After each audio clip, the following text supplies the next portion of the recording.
하겠습니다. 오늘 저희가 함께할 하나님 말씀은 우리 야고보서 5장 우리 13절로 18절에 있는 말씀으로 기도하라라고 하는 제목으로 같이 말씀 나누도록 하겠습니다. 오늘은 이 추석 명절 연휴 이 마지막에 있는 또 주일입니다.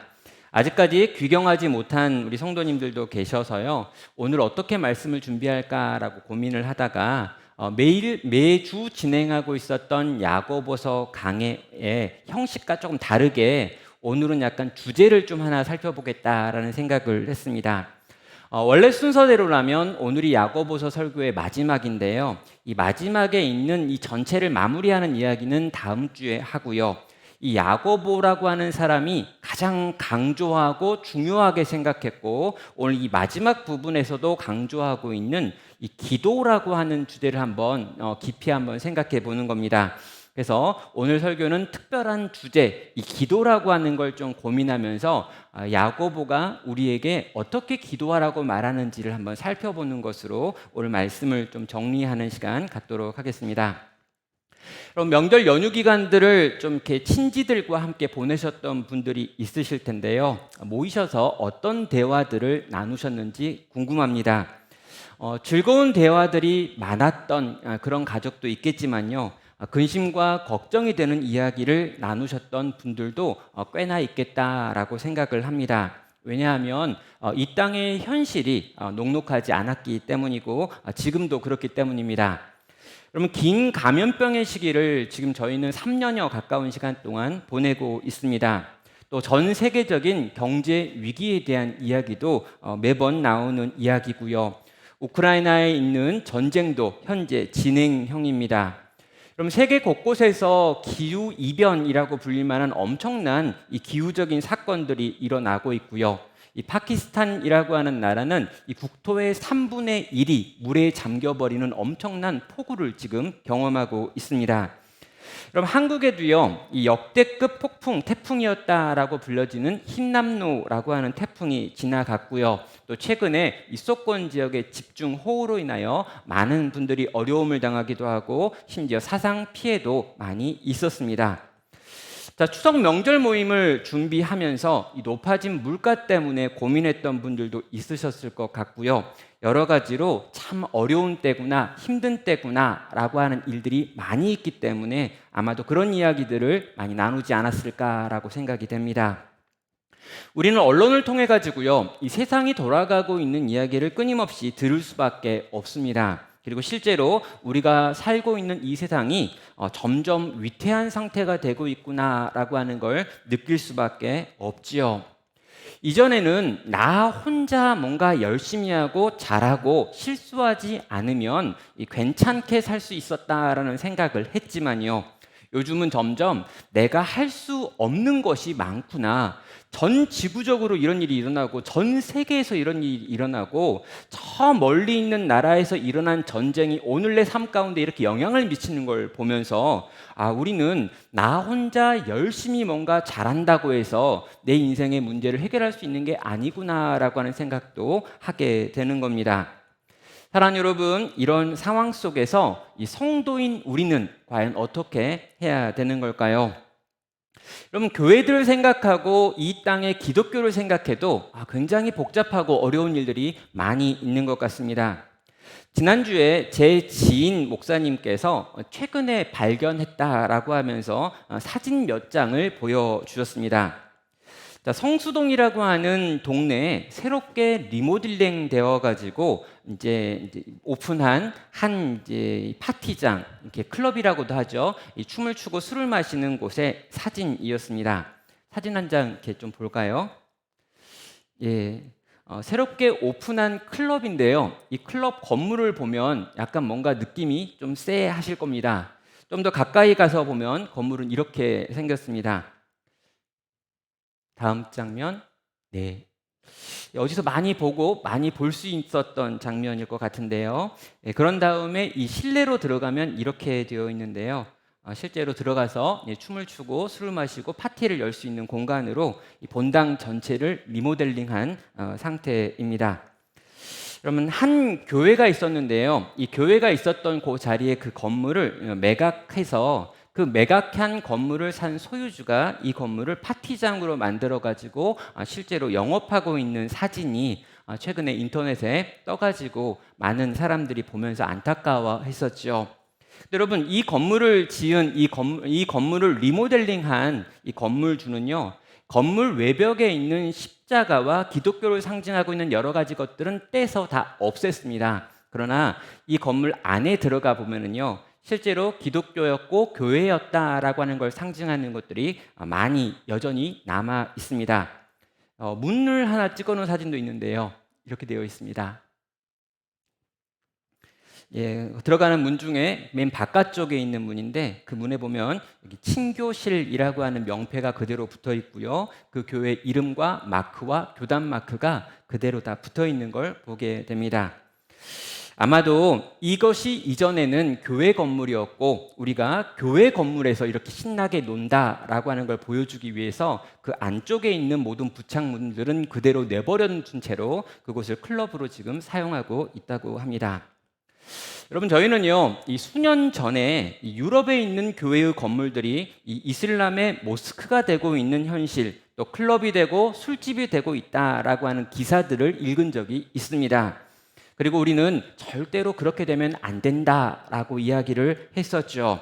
그러나 현재 많은 교회들은요, 이렇게 문을 닫고 있고요. 성도들의 헌금으로 지어졌던 그 건물들이 이렇게 매각되어서 다른 용도로 사용되고 있습니다. 많은 건물들은요, 2단으로 매각되고 있고요. 또 이렇게 큰 홀이 필요한 이들에게 매각되어서 지금 다양하게 쓰여지고 있는 거죠. 여러분, 유럽에 있는 교회들 또 남의 이야기들이 아니라 전 세계에서 가장 빠른 속도로 교회가 고령화되어져 가고 있는 한국 교회의 오늘 이야기인 것입니다. 자, 성도 여러분, 우리는요, 이런 여러 가지 일들을 보면서 이 세계에서 일어나는 일들이나 사회적으로 일어나는 일들, 또 기독교와 교회 안에서 일어나고 있는 여러 가지 일들을 보면서 기도해야 한다라고 하는 것을 알고 있습니다. 그러나 우리는 이렇게 기도해야 한다라고 하는 현실에 대해서는 인정을 하지만 실제로 이러한 문제들을 가지고 기도하고 있는가라고 하는 질문에 대해서는 잘 답변하기가 어렵습니다. 여러분, 교회의 역사를 보면은요, 교회는 늘 어려움이 있었고요. 그 어려움을 당하는 교회와 참된 성도들은 이 문제를 가지고 하나님께 나와 씨름함으로 하나님께서 이것들을 회복하시고 일으켜 세우시고 고쳐내는 것들을 경험했습니다. 그런데 신기하게도요, 오늘날 이 시대 교회는요, 이전 시대보다 훨씬 더 어려운 상황인데 불구하고 이러한 어려움 속에서 더 많은 기도로 나아가지 못하고 있는 것 같다라는 생각을 하게 됩니다. 성도 여러분, 우리가 여기서 진지하게 해야 되는 질문이 하나 있습니다. 우리는 기도하지 못하는 것입니까? 아니면 기도하지 않는 것입니까? 그럼 우리는 기도할 수 없는 걸까요? 아니면 기도하기 싫은 걸까요? 여러분, 오늘날 우리가 기도하면 안 되는 어떤 법이 존재하나요? 기도를 하면 어떤 핍박을 당하게 되나요? 기도하면 받게 되어지는 차별이 있는 걸까요? 실제 그런 일은 없는 것 같습니다. 그러나 그럼에도 불구하고 저를 비롯해서 우리 성도들도 이전보다 더 기도하지 않는 것, 이 일이 일어나 버렸다는 거죠. 기도하지 못하는 것이 아니라 우리는 기도하지 않는 것입니다. 기도할 수 없었던 것이 아니라 우리는 기도하기를 싫어한다는 거죠. 어쩌면 우리는 기도를 믿지 않는 것이고요. 실제로 기도하지 않으므로 우리가 기도를 믿지 않는다라고 하는 것을 삶으로 증명한 것은 아닌지 우리 스스로에게 묻게 됩니다. 자, 야고보 사도는요, 그래서 이 야고보서를 마무리하는 자리에서 기도에 대해서 대단히 강조하고 있습니다.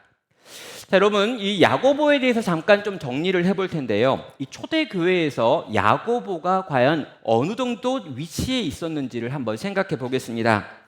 많은 학자들은요, 이 야고보서를 기록하는 야고보가 초대 예루살렘 교회의 대표였다라고 이야기를 합니다.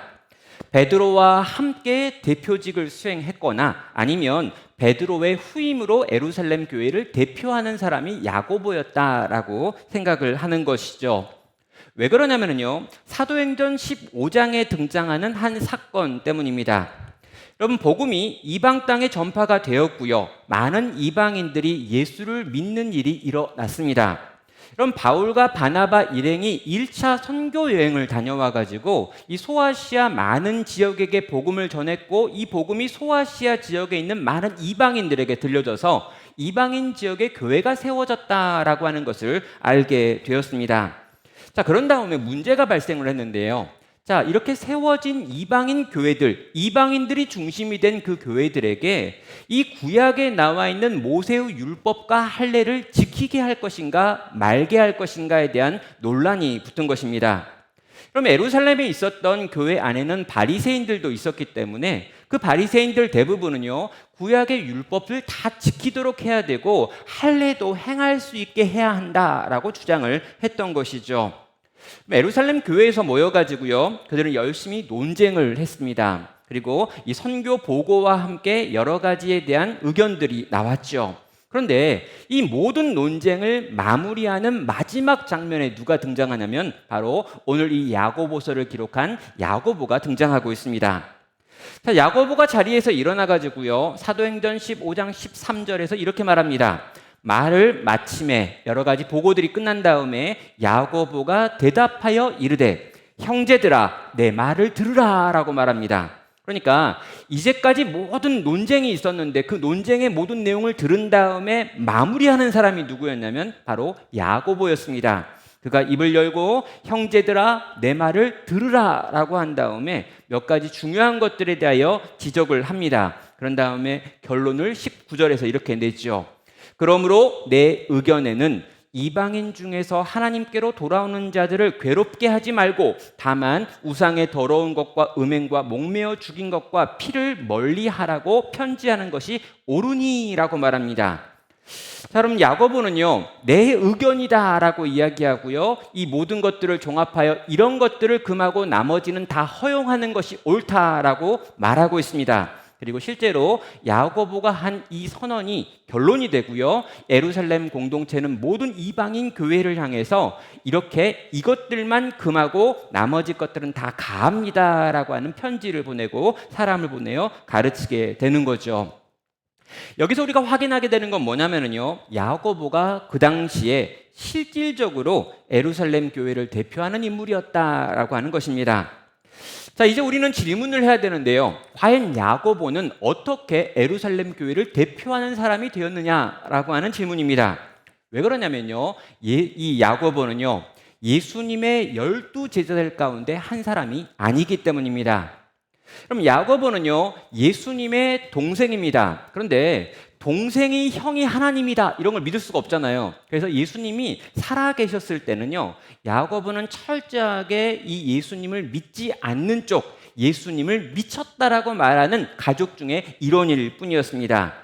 이 야고보가요, 나중에 부활하신 예수님을 만나고 이 예수님으로 말미암아 믿음을 갖게 되었다라고 할지라도 예수님의 12 제자들에 비해서 예수님이 하신 이적에 대해서, 말씀에 대해서 알 가능성은 훨씬 없다는 것입니다.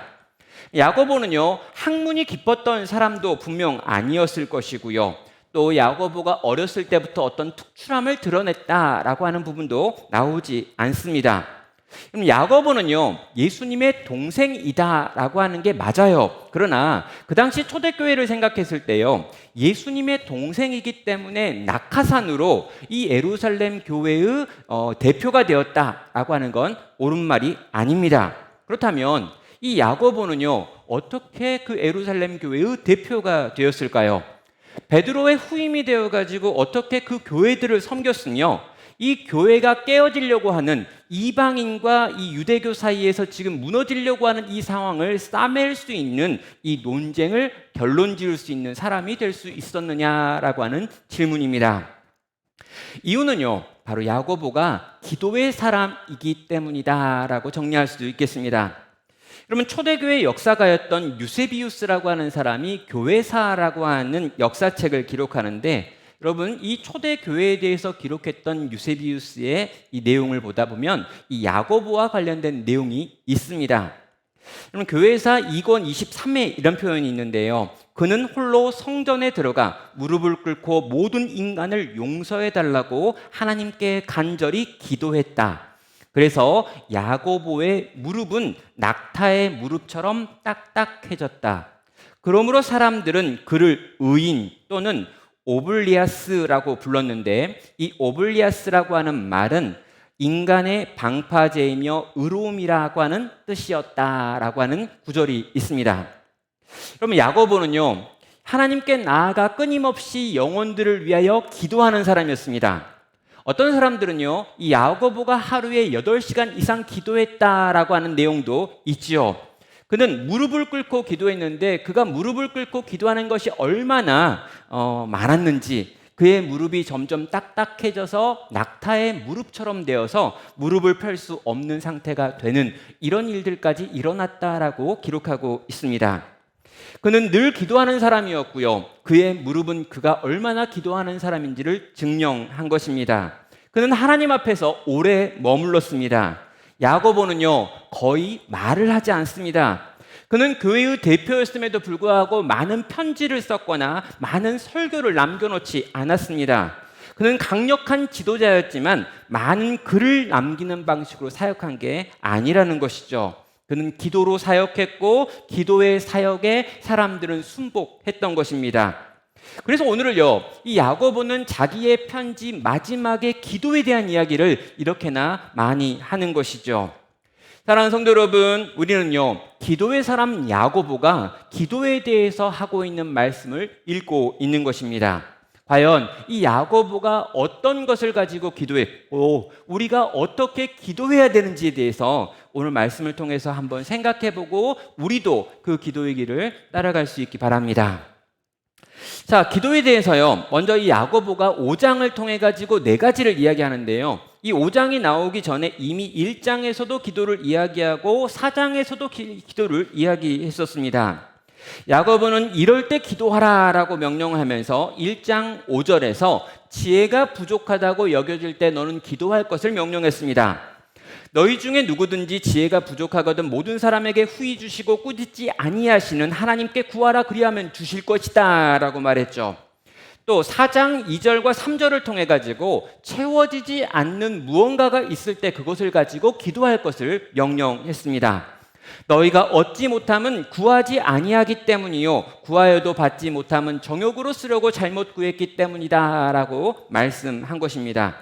그럼 이걸요, 한 문장으로 요약을 하면은요, 지혜가 필요할 때, 무언가 우리에게 필요한 것이 있을 때 너희는 기도하라. 그러면 하나님께서 그 기도를 들으신다라고 하는 것으로 요약할 수 있겠습니다. 우린 이미 1장과 4장을 다루면서 이 기도의 부분에 대한 설명을 한 적이 있는데요. 하나님께서는 우리에게 지혜를 주시는 것을 기뻐하시는 분이시고요. 하나님께서는 우리에게 마땅히 필요한 것을 채워주시기를 즐거워하는 분이라는 걸 기억하라고 말하고 있습니다. 그러면 성도인 우리는요, 하나님께서 우리의 필요를 채우시는 걸 기뻐하는 분이시다라고 하는 걸 믿는 사람들입니다. 그래서 그런 필요가 생길 때 우리는 하나님께 나아가서 이 필요를 채워달라고, 우리는 지혜가 부족한데 이 지혜를 좀 달라고, 우리는 지금 이러이러한 것들이 결핍한 상태인데 이 결핍을 채워달라고 구할 수 있다라는 것이죠. 그리고 하나님은 우리의 구하는 것이 정욕대로 구하는 것이 아니라 하나님의 뜻대로 구하는 것이라면, 하나님께 순종하기 위해 구하는 것이라면 그것들을 채워주시는, 공급하시는 분이다라고 가르쳐 주었습니다. 성도 여러분, 우리는요, 우리가 기도하는 그대로 하나님께서 응답하는 것은 아니다라고 하는 것을 알고 있습니다. 여러분, 우리가 기도하는데 그 기도의 내용 그대로 응답되지 않은 가장 큰 이유가 뭐냐면요, 우리가 기도하는 그 내용이 하나님의 뜻과 무관한 경우일 때입니다. 여러분, 응답되지 않는 기도가 우리의 삶 가운데 쌓일 때 우리가 그 기도 때문에 생겨나는 현상 중에 하나가 뭐냐면요, 아, 나는 기도해도 하나님이 안 들으시나 보다, 내 기도는 하나님이 관심이 없나 보다라고 생각하며 점점 기도하지 않는 자리로 나가게 됩니다. 여러분, 그때 우리가 기억해야 될 것이 있는데요, 무엇이냐면 하나님은 우리가 하는 모든 기도를 반드시 듣고 계신다라고 하는 걸 여러분 기억하셔야 합니다. 하나님은 빠짐없이 우리의 기도를 듣고 계십니다. 우리가 필요하다고 하는 지혜가 무엇인지에 대하여 하나님은 듣고 계시고요. 우리에게 마땅히 있어야 한다라고 하는 그 필요가 어떤 것인지에 대해서도 하나님은 듣고 계십니다. 그리고요, 이 하나님께서 모든 것을 들으시는 건 다 들으시지만 그 뒤에 나오는 게 있어요. 뭐냐면 그 지혜도 그 필요한 것들도 하나님께서 판단하셔서 이것이 정말 필요한 것이라면, 이것이 마땅히 있어야 되는 것이라면 우리에게 채워주신다는 것이죠. 하나님은 우리의 마음을 아시고 우리의 생각을 아시고 우리가 가지고 있는 우리의 정서가 어떠한 것인 줄 다 아시고 느끼시는 분이십니다. 그리고 그분은 우리에게 마땅히 있어야 될 최선의 것이 무엇인지도 알고 계시기 때문에 그것들로 우리의 삶을 채워주시는 분이라는 것이죠. 성도 여러분, 우리가요, 원하는 대로 다 되면 아주 심각한 문제가 발생합니다. 왜 그렇습니까? 우리가 원하는 것 대부분이요, 실제로 대부분의 사람들도 원하는 바로 그것이기 때문입니다.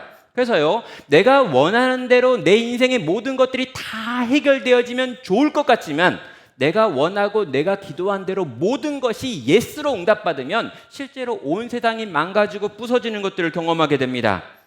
그럼 하나님께서는요, 내가 원하는 것을 내가 원하는 대로 주는 것이 아니라 내가 원하는 것을 들으시고 그분이 보시기에 가장 좋은 방식으로 우리의 삶을 채우시는 분이라는 거죠.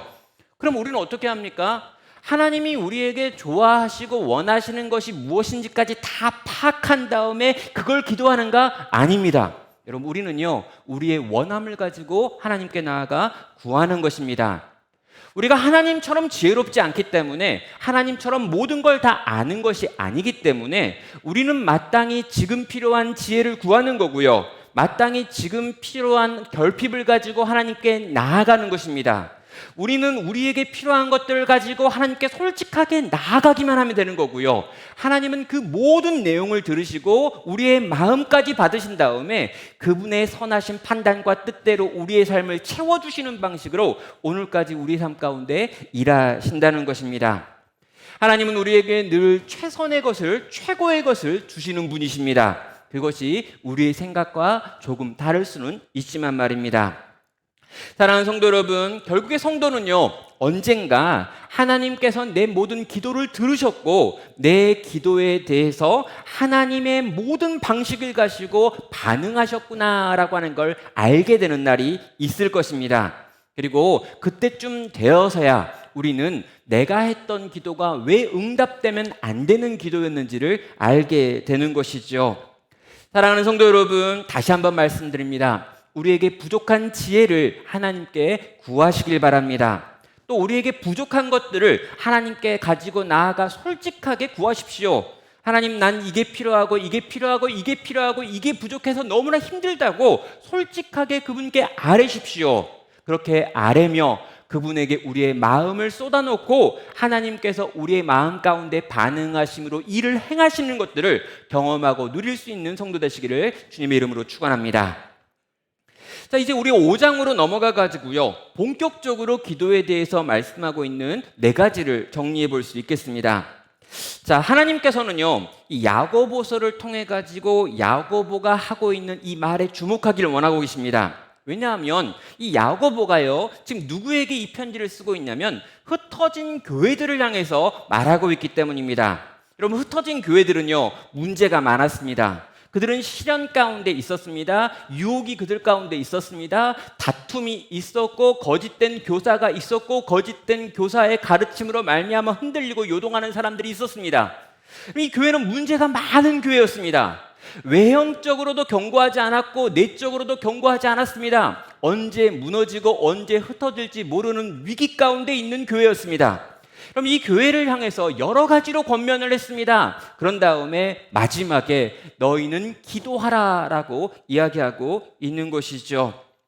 여러분, 성도가 성도답게 살지 못하는 이유, 여러분, 교회가 교회답지 못하는 가장 큰 이유가 뭐냐면요, 우리가 뭔가를 모르기 때문에, 뭔가를 잘못 알고 있기 때문이 아니라는 거예요. 여러분, 조금 더 정확하게 말한다면요, 우리가 지금 성도에 합당하게 살지 못하는 이유, 내가 지금 하나님께 들은 말씀과 그 말씀에 순종해서 하루하루 성장하고 있지 못하는 가장 큰 이유는 뭐냐면 뭔가를 모르기 때문이 아니라 마음이 없기 때문입니다. 그럼 인간 본성이 어떠냐면요, 말씀대로 사는 걸 별로 좋아하지 않습니다. 성령의 인도함을 받아가지고 하루하루 차근차근 점점 더 예수님을 닮은 모습으로 변화되는 걸 우린 싫어해요. 우리 본성은요, 아주 본성적으로 내가 원하고 내가 바라고 내가 원하는 그런 종류의 사람이 되고 싶지, 성경이 우리에게 요구하시는 그런 삶을 살고 싶어 하지 않는다는 것입니다. 그래서요, 이 인간 본성을 넘어가지고 주님이 원하시는 삶을 살려면 필요한 게 무엇일까요? 성령 하나님께서 우리 가운데 강력하게 역사하셔야 합니다. 그 성령님이 우리 가운데 충만하셔야지 그 인도함을 받아서 그를 쫓아갈 수 있기 때문인 거죠. 그런데 그 성령 충만이 어떻게 일어날까요? 바로 우리가 기도할 때 하나님께서 가장 좋은 것인 성령을 우리 가운데 충만케 하심으로 우리가 하나님의 말씀에 순종하여 살 수 있는 것입니다. 여러분, 흩어진 교회가 흩어지지 않을 수 있는 힘도 여기에 있는 거고요. 성도인 우리가 성도다운 삶을 살 수 있는 능력도 여기에서 나오는 거고요. 우리가 10년, 20년이 지난 다음에 지금보다 더 주님을 닮은 모습으로 변화되는 것도 다 여기에 달려 있습니다. 그래서 기도를 통해서 이 기도를 통해 가지고 기도하는 것으로 우리가 나아가지 않는다면 우린 결코 새로워지지 못한다는 것이죠. 야고보는 4가지로 우리가 언제 기도해야 되는지를 말하고 있습니다. 13절을 보면은요, 우리가 고난을 당할 때 우린 기도해야 한다라고 가르치고 있습니다. 너희 중에 고난당하는 자가 있느냐? 그는 기도할 것이요. 즐거워하는 자가 있느냐? 그는 찬송할지니라 라고 말합니다. 자, 여기서 고난당하는 이라고 하는 말로 번역되어 있는 이 용어는요, 공궁에 처해가지고 몹시 시달리고 있는 고통스러운 상태를 의미하는 단어입니다. 이건 단지 그냥 육체가 힘들다라고 하는 것이 아니고요, 정신적이고 정서적이고 영적인 고통을 지금 경험하고 있는 그 상태에 놓여 있다면 너는 지금 고난당하는 자인데, 고난당할 때 너는 기도해야 한다라고 권고를 받는 것이죠. 여러분, 우리가 고통 가운데 있을 때 기도하면 어떤 일이 일어날까요? 이 고통의 문제가 한순간에 사라지면 좋겠습니다. 그런데요, 단번에 이 고통이 변하여 기쁨이 되고 즐거움이 되고 찬송이 되는 경우는 거의 우리의 인생에 없었지요. 여러분, 우리는요, 종종 기적적으로 기도를 해가지고 한순간에 이 고통에서 기쁨으로 넘어갔다라고 하는 간증을 들을 때가 있고요, 실제로 우리의 삶 가운데도 어느 때인가 그런 역사들을 경험했던 때가 있을 수 있습니다. 맞습니다. 하나님께서 우리에게 기도를 가르치기 위해서, 내가 너를 얼마나 사랑하는지 보여주기 위해서 종종 그런 일들을 우리의 삶 가운데 행하시는 게 맞아요. 그러나 여러분, 우리는 아주 솔직하게 그만큼 순진하지 않습니다. 어떻게 순진하지 않냐고요? 우리는 좀 살아봤거든요. 인생을 좀 살아보니까, 좀 기도를 해보니까, 신앙생활 해보니까, 그래서 뭔가 어떤 주제를 가지고 열심히 기도를 해보니까 알게 된 게 있습니다. 우리가 기도한다고 해서 한순간에 슬픔이 변하여 기쁨이 되는 일이 잘 일어나지 않는다는 것을요. 그리고 여러분, 야고보서를 읽고 있는 흩어진 성도들도 비슷합니다. 그들의 삶에는요, 이미 여러 가지 시련이 있었고요, 이미 많은 유혹이 있었고요, 그 시련으로 인해 가지고 그들이 있었던 교회가 무너지고 흩어지고 저 먼 곳에 모여가지고 살고 있는 비참한 현실이라고 하는 게 있습니다. 분명히 그들은요, 이 모든 현실 속에서 하나님께 기도했습니다. 그러나 그렇게 그들이 기도했음에도 불구하고 그들의 흩어지는 일은 일어났고, 그들이 지금 당하고 있는 시련도 여전히 그들의 눈앞에 있다라는 것이죠. 그들은 이 모든 고통과 고난을 자기들의 온몸으로 경험했던 사람들입니다. 그들은 얘들이 아니라 어른이라는 것이죠. 자, 그런데요, 과연 기도가 어떤 효험이 있는가? 고통 가운데 있는 나에게 하나님은 지금도 기도하라고 말하고 있는데, 우리가 기도했을 때 과연 이 문제가 해결되는 것도 아니라면 우린 왜 기도해야 합니까? 라고 질문하게 되는 거죠. 사랑하는 성도 여러분, 때로 하나님께서는요, 우리 앞에 있는 홍해를 가르시기도 합니다.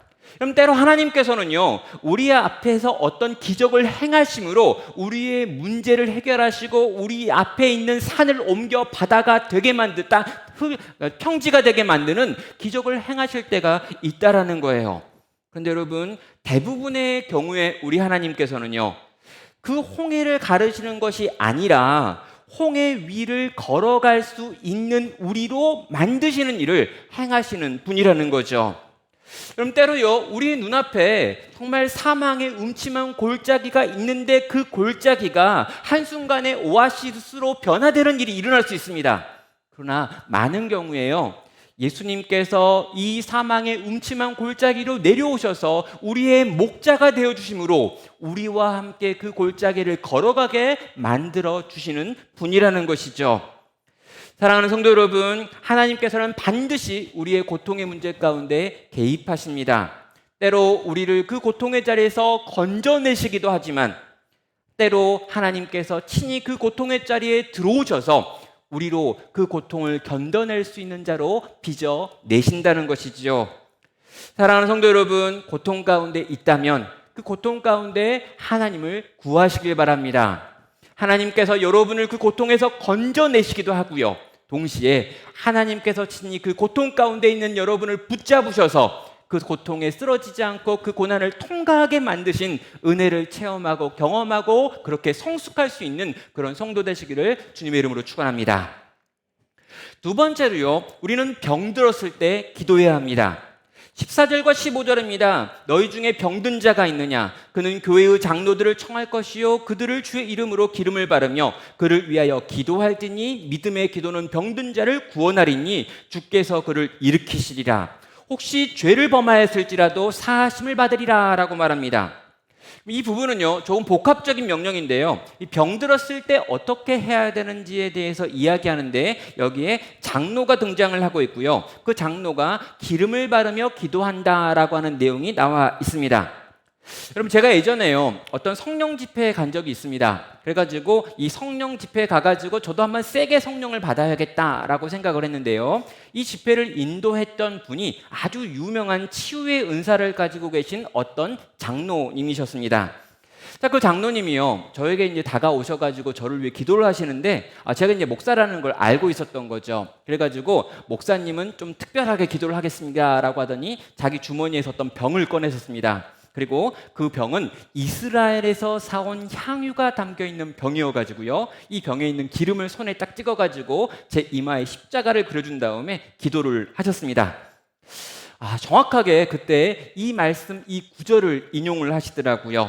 교회의 장로들에게 청할 것이고 그 장로는 기름을 바르고 기도하라고 말했기 때문에 내가 목사님을 위해 기름을 바르고 기도합니다 라고 말하며 저를 쓰러뜨리려고 하셨습니다. 제가 그때 안 쓰러지고 버텨가지고 굉장히 분위기가 엉뚱해졌습니다. 여러분, 장로님이 나타나가지고 기름을 발라주면서 기도를 하면 병이 낫는 걸까요? 그때 제 병이 나았던 걸까요? 자, 여기 나와 있는 이 병자에 대해서 잠깐 설명을 하면은요, 이 병자는 지금 거동이 불가능한 사람입니다. 아주 심각한 몸에 질병이 생겨가지고요, 이 질병으로 인하여 모임 장소까지 갈 수 없는 상태의 병에 걸려있는 사람이 바로 여기에 있는 병자이죠. 자, 그는 지금 어떻게 해야 합니까? 교회의 장로, 곧 교회의 영적인 리더를 불러야 합니다. 그리고 그 영적인 리더는 그 집에 와가지고 그 병자에게 기름을 바르고 병 낫기를 위한 기도를 해줘야 되는 거죠. 이게 영적인 리더가 해야 될 역할이었고 거동이 불가능한 환자, 성도가 할 수 있는 권리였습니다. 자, 여러분, 저는요, 여기 나와 있는 이 장로의 역할, 이 영적 리더의 역할은요, 다음 주에 더 풍성하게 한번 다뤄보려고 합니다.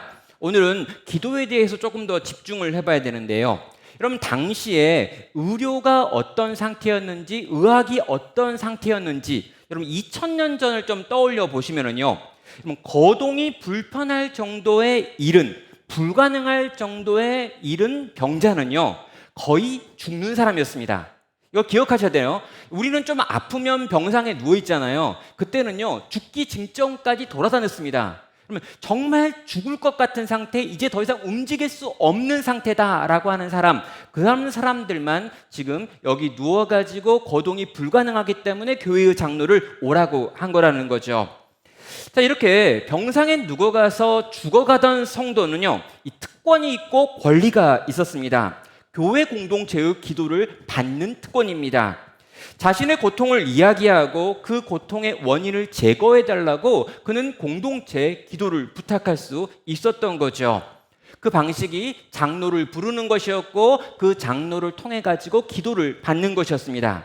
그럼 당시에는요, 이메일도 없고요, 전화기도 없고 SNS도 없습니다. 카톡도 없어요. 그래서 내가 지금 죽을 만큼 아파서 움직일 수 없다라고 하는 걸 알릴 수 있는 방법이 없습니다.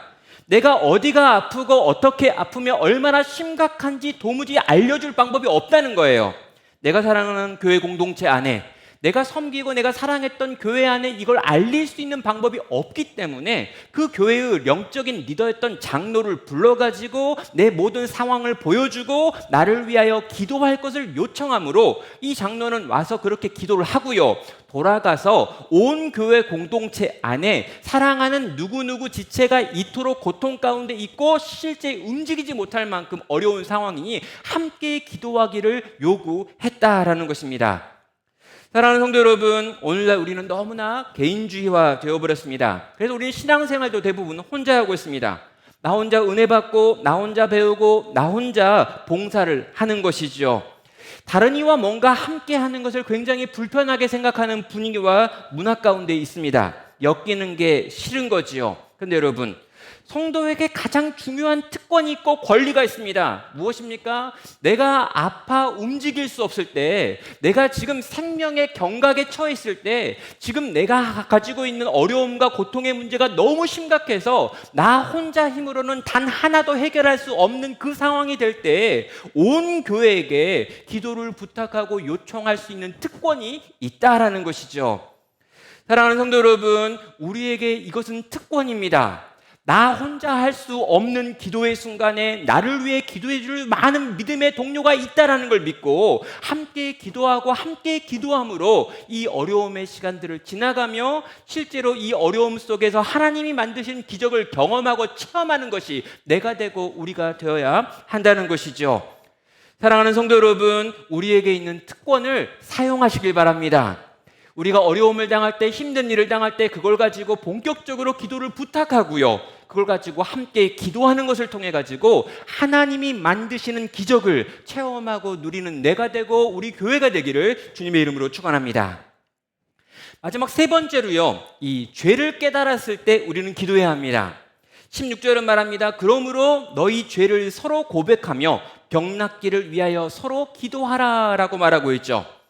자, 이 세 번째 경우는 어떤 경우일까 우리는 질문해 볼 수 있는데요, 이 병이 중증이 아니어가지고 내가 거동이 가능한 경우입니다. 그럼 또 교회 안에 장로가 없는 경우도 있고요, 또 여러 가지 일들 때문에 장로의 방문이 어려운 경우도 있을 때 우리가 그 영적인 리더라고 불려지는 장로가 올 때까지 기다려야 되는가? 그렇지 않다라는 거예요.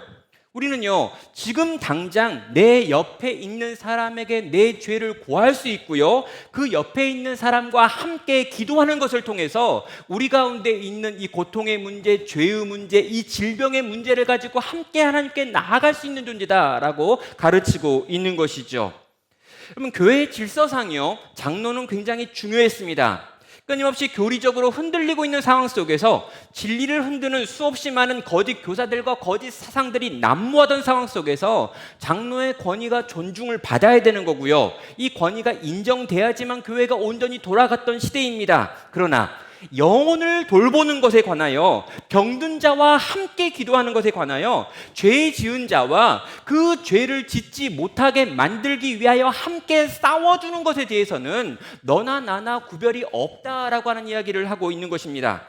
지금 당장 교회가 정한 어떤 리더가 아니라 할지라도 지금 당장 해야 될 일이 기도하는 일이고, 지금 당장 해야 될 일이 그 사람을 그 죄에서 건져내기 위해서 싸우는 바로 그것이다라고 하는 이야기를 하고 있는 것이죠.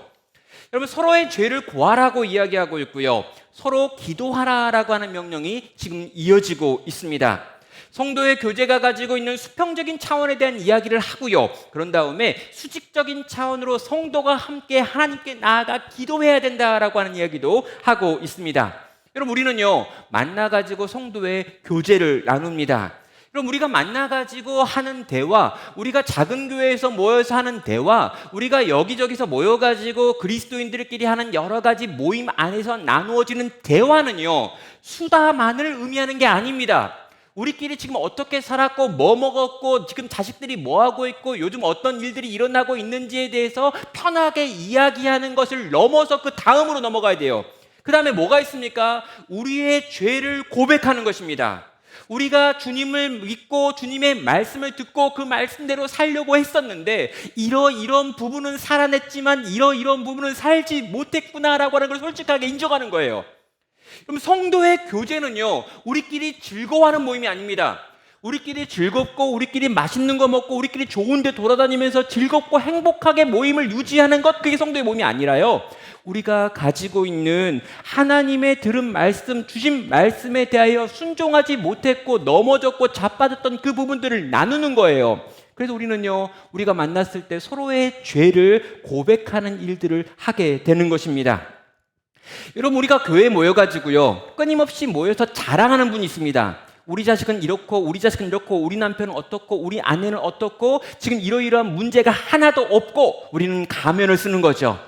우리에게는 아무 문제가 없는데 너네는 참 문제가 많으니 안타깝고 불쌍하다, 이런 이야기를 하면서 교만해지시는 분들이 있습니다.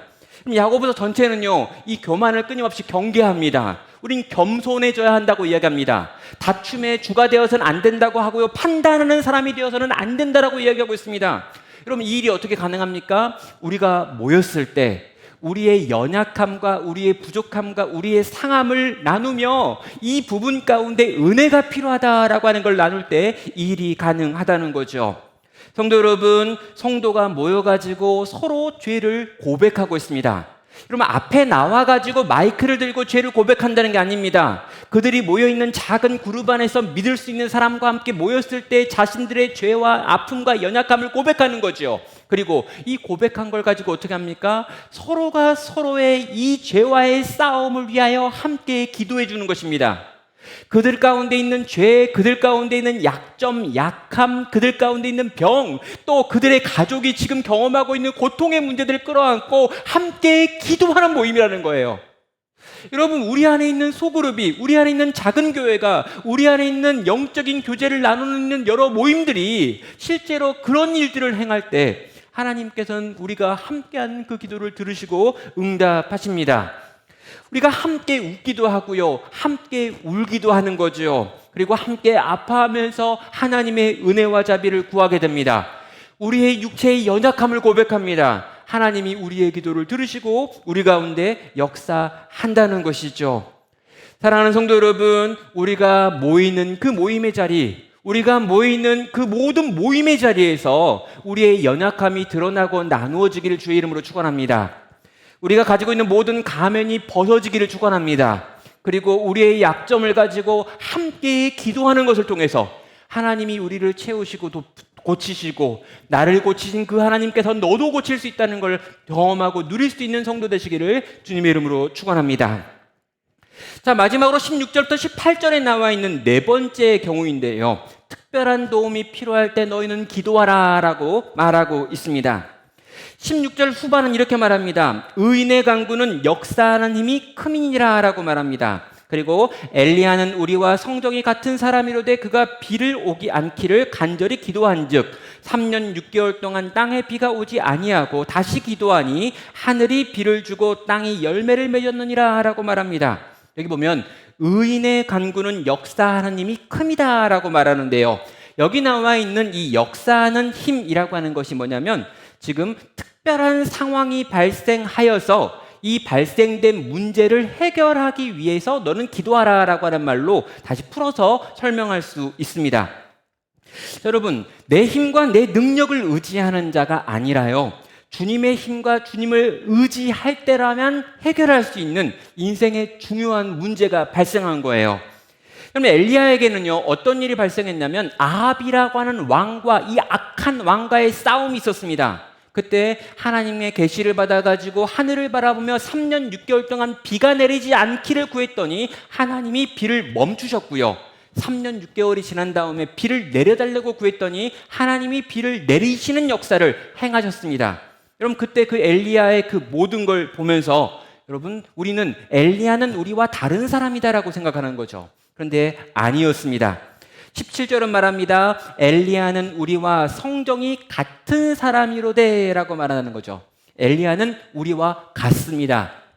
엘리야가 그 놀라운 기적 같은 일을 행한 이유는 엘리야의 능력이 아니라 엘리야가 했던 기도를 우리 하나님이 받으셨기 때문이고요. 오늘 우리도 동일하게 엘리야의 능력이 아니라 엘리야가 했던 기도를 하나님께 올려드리면 그것이 하나님의 뜻이라면 그대로 이루어지는 역사가 일어난다라고 말하고 있는 것이죠. 성도 여러분, 인생에서 우리가 해결할 수 없는 것 같은 엄청난 문제가 다가올 때가 있습니다. 내 힘과 내 능력으로는 도무지 감당할 수 없는 문제고, 우리 교회가 가지고 있는 능력으로는 지금 이 상황 속에서 우리가 할 수 있는 게 없다라고 여겨질 만큼 위태한 순간이 올 때가 있다는 거죠. 그럼 그때 우리는 어떻게 합니까? 포기하고 좌절하고 낙심하고 뒤로 물러날까요? 아닙니다. 그때가 하나님께서 일하시는 것을 볼 수 있는 절호의 기회가 된다는 거죠. 성도 여러분, 오랫동안 해결하고 싶었지만 해결하지 못했던 문제가 있으십니까? 너무나 오랫동안 우리를 고통스럽게 만든 어떤 문제가 있습니까?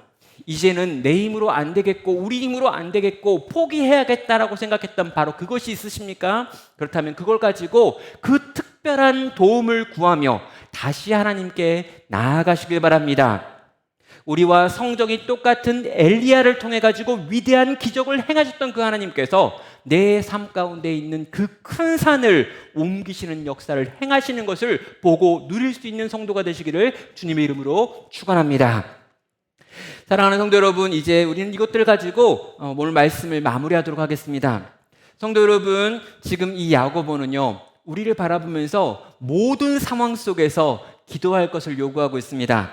함께 모여서 기도할 것을 요구하고 있습니다. 교회의 영적 리더들에게 기도를 부탁하라고 이야기하고 있습니다. 온 교회가 함께 기도할 때 능력이 있다라고 이야기하고 있습니다. 그리고 이 기도를 통해서 도무지 해결할 수 없을 것 같은 큰 문제들, 지금 흘러가고 있는 이 거대한 세상의 흐름과 이 한국 땅에 있는 교회들의 이야기들을 새롭게 할 수 있다라고 이야기하고 있습니다. 성도 여러분, 우리가 감당할 수 없는 인생의 문제들, 이 땅의 교회들이 이겨낼 수 없는 이 땅의 문제들, 우리가 지금 생각하기에 우리의 능력과 우리의 힘으로는 안 된다라고 말하는 그 모든 문제들을 가지고 하나님께 나아가 기도함으로 하나님이 우리 가운데 만드시는 기적을 경험하고 체험하며 노래하고 찬송할 수 있는 우리 모든 나눔교회 성도 되시기를 주님의 이름으로 축원합니다. 이 시간 우리 들은